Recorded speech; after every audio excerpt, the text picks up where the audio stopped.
Hello, hello mga katigang. Tanghaling tapat na. Kaya kakain na tayo. Ito yung pagkain namin, Filipino food. Igado. Hindi igado yan. Pero parang igado eh. Ewan ko lang.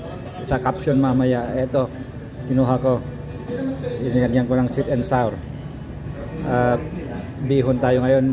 Binudburan ko rin ng ano, ng parang to, ng black pepper. Kaya may nangingitim. Tanggalin natin yung ano, kain natin. Lagyan ko ng kalamansi ng konti. Masaya, may kanin.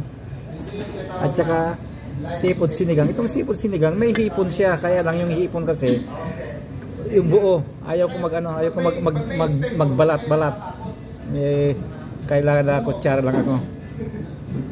Kaya hindi ako kumuha. Itong sabaw na lang kasi nasa sabaw naman ang sarap eh. Tikman natin kung tama yung ano timpla nila.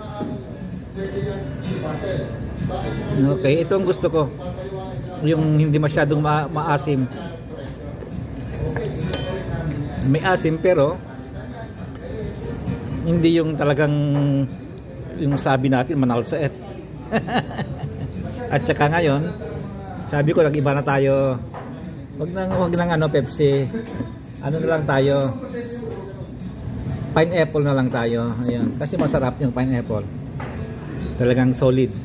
Solid na pineapple. Okay, doki mga katigang. Ano pang gagawin natin kundi lantakan na natin. At parang kulang yung kanin ko ah. Mamaya na pag ano ako, pag talagang hindi pa busog ako, mag-herit ako. Okay, mga katigang. Bye-bye.